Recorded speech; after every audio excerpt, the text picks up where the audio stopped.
Welcome to another edition of 805 Sports Talk. We got the three-man team today, and we're starting this week's show with the very interesting PAC8 League softball chase. We have three teams that are currently 4-1 with Righetti, Paso Robles, and Arroyo Grande. It's a very interesting race. There are some big games slated for Friday.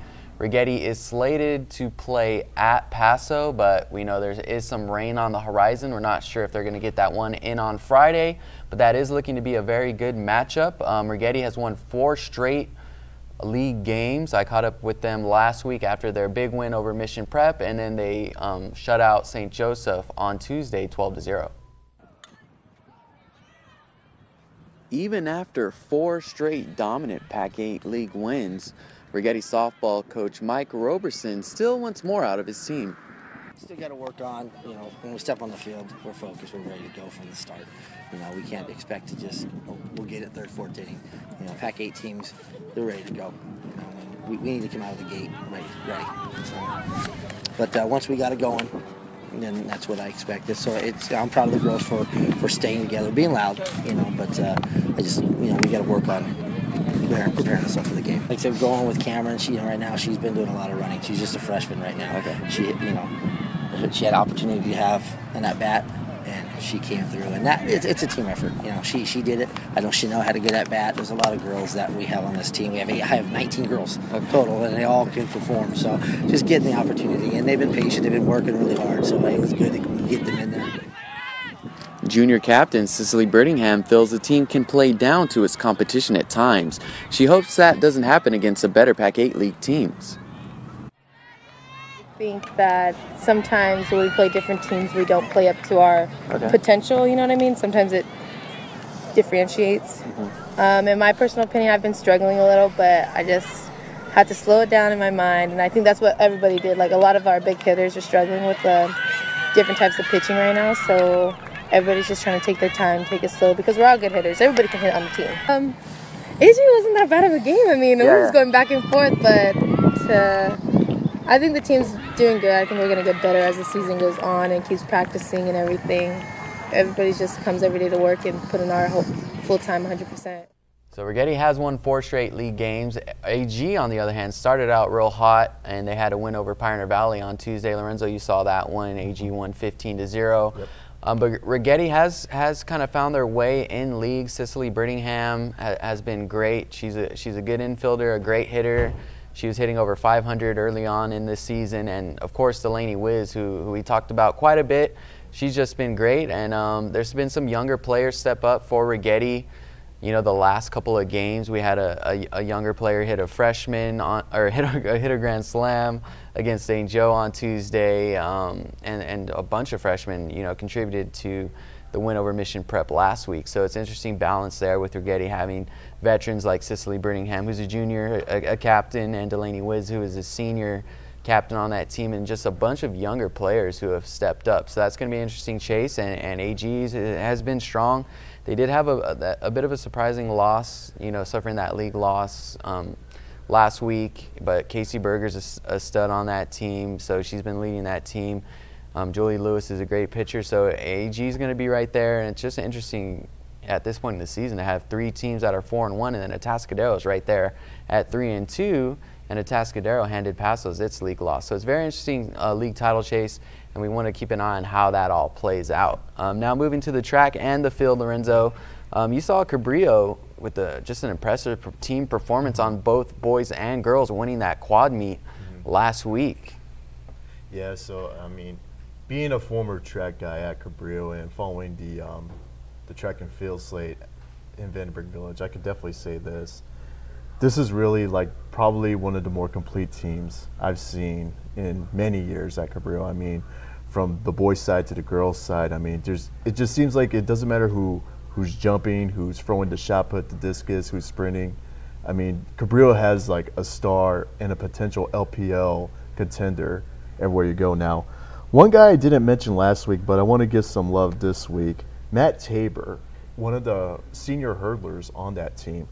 He actually knocked over 2 hurdles, but he kept his focus the whole time, still got first place, and not only that, he actually nearly got his PR.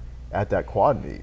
So he's putting together a very solid year alongside Ty Hernandez, who's one of those rising stars on the Cabrillo varsity roster as a sophomore. And then, on the girls' side, I mean, this is a very stacked field. You got Haley Batty, who's putting together a very tremendous year as a jumper.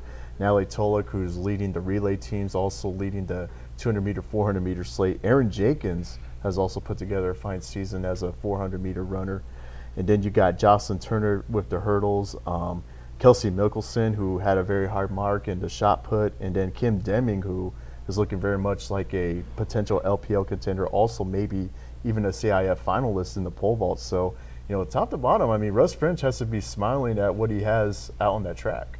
And where's that coming from with Cabrillo? Is it just, an influx of great athletes, or we know there's some solid track coaches over there? You mentioned Russ French. I think Anderson over there was kind of their distance guy. Yeah. I'm sure they're pretty solid in throws and some of the sprints and stuff like that. Is it just a mix of things, or has that coaching staff really developed what they've got to work with over there? I truly believe it's a blend of both, but I want to really emphasize coaching because I feel like coaches don't get as much credit. And it's funny you mentioned Peter Anderson.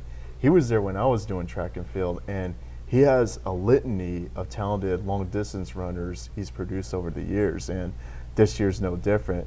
French is also another guy who keeps his guys prepared and keeps his guys in tune, and his girl track athletes in tune as well. And, I mean, the fact that you have these athletes who are really known for a different sport, like Jenkins with girls basketball, then you got Tolick with girls soccer, but they're using track to stay in shape, and it seems like that their athleticism just doesn't leave. I mean, even after the grind, the wear and tear of the winter sports season, I mean, they're still active. They're still like keeping that engine on 100 right now.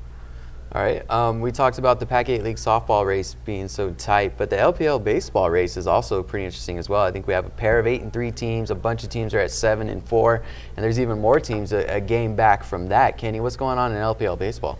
Yes, it seems to be our spring where we have really tight spring races. Joe talked about the tight PAC8 softball race. We do have a very tight LPL baseball race. It is stacked at the top. Ynez, Lompoc, Cabrillo, Templeton, Santa Maria, they're all right there within a game of each other.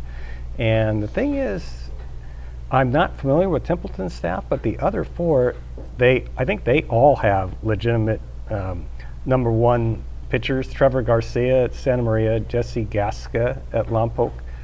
Noah Randolph pitched very well against Santa Maria recently for Cabrillo. And Daniel Atchison at Ynez. And the Ynez game I covered, Spencer Lee gave them some good spot relief.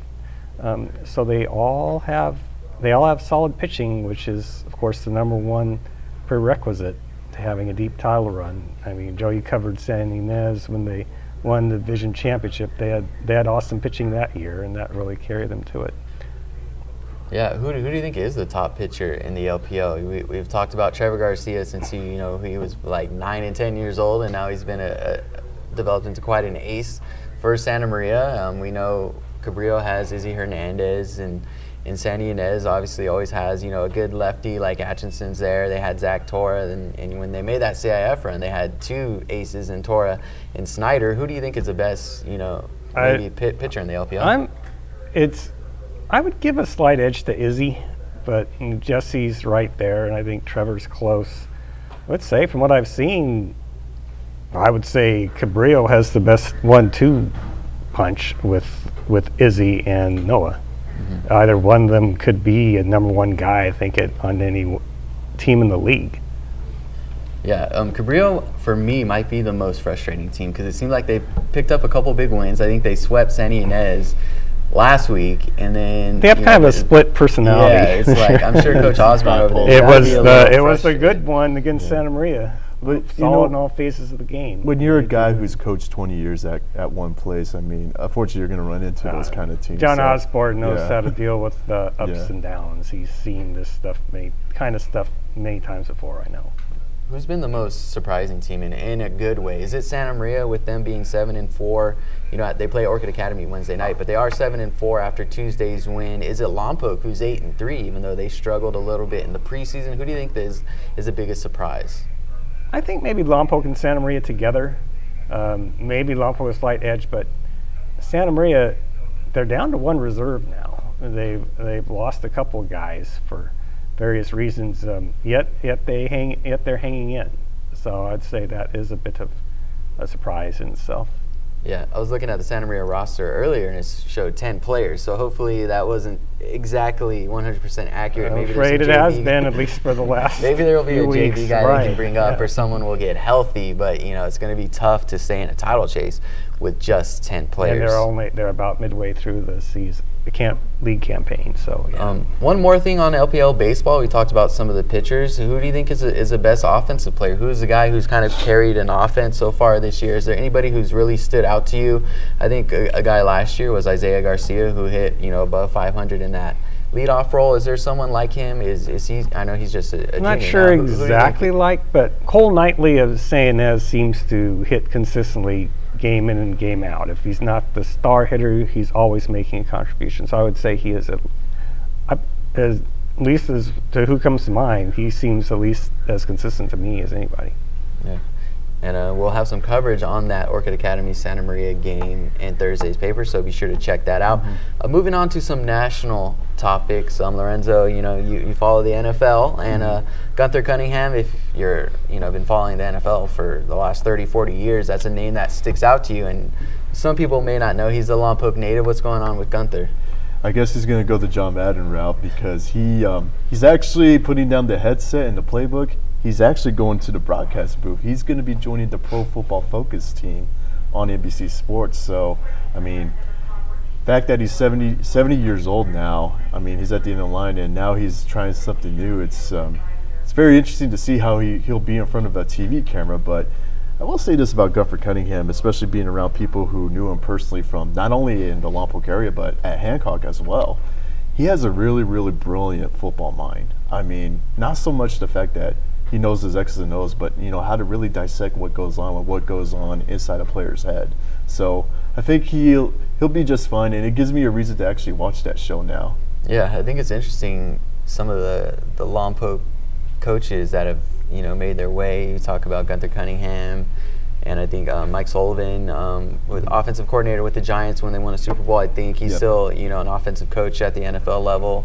So, a lot of people may not think that, but they've produced some really good coaches, and we see at the high school level right now. Ernie Zampese as well was from this area, and who could forget John Madden? Right, Hancock. Who could forget John Madden? Yeah. Hancock roots. Sticking with the Lompoc Valley theme, Danny Duffy made his first career opening day start. On Monday, his team took the loss, but he pitched well. 8 strikeouts, just 3 walks, 3 hits.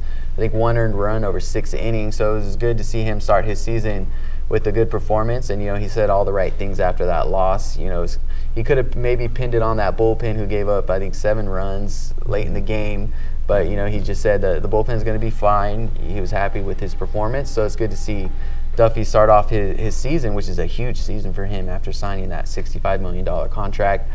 So it's good to see Duffy start out with a strong performance. Lorenzo, you think this is something he's going to kind of maintain throughout the season? Do you think he is going to be that #1 top-line kind of ace guy this year for the Royals? I believe so, and like we said last week, I mean, Duffy's in the prime of his career, and the Royals have seen that now.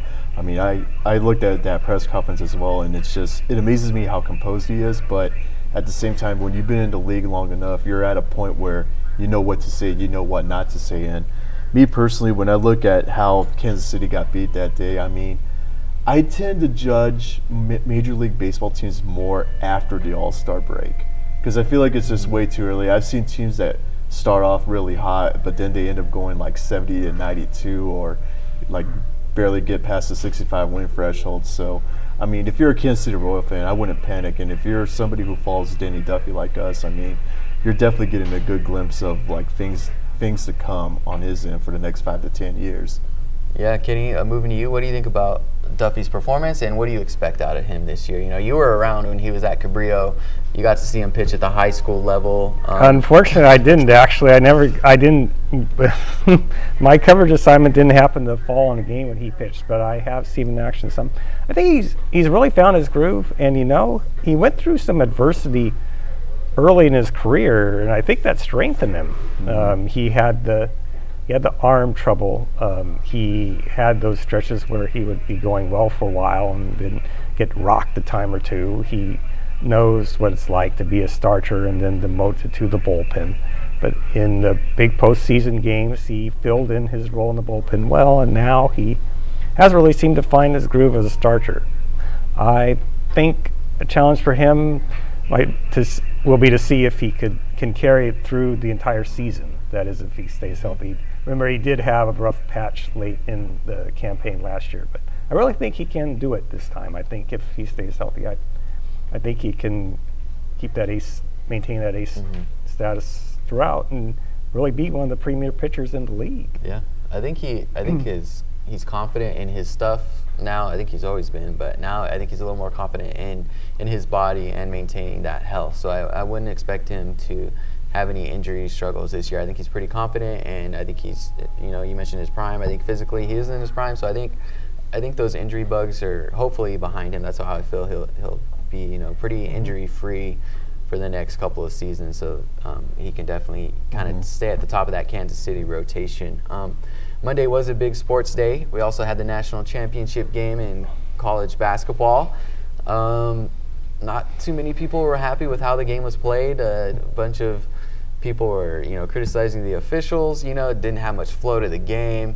It wasn't really that entertaining, although it was a close game at the end. You know, North Carolina pulled it out. I think most people who were kind of neutral may have been pulling for Gonzaga, you know, the kind of an underdog, although they are kind of like one of the elite programs in the nation now. Lorenzo, how did you feel about the national championship? Well, I do want to mention this. Claudia Taronas, a Gonzaga alum, was at that game.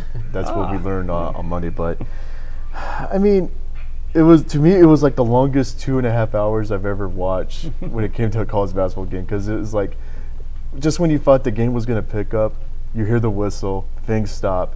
And it wasn't until toward the end of the game when I saw like things intensify. But come to think of it, let's be real. Gonzaga prides itself on being physical, but so does North Carolina and any ACC team. So unfortunately, my initial thinking was, you're going to have those like calls. You're going to have that speculation that these guys are being a little too like touchy-feely toward each other. So yeah, but it seemed like every one of those calls went against Gonzaga. I don't know what it is, but those powerhouse teams, those blue bloods, always seem to catch the breaks. And we had Zach Collins, who's a stud freshman at Gonzaga. He fouls out with like 6 or 7 minutes left. That was huge, and you know, so many guys for Gonzaga were in foul trouble.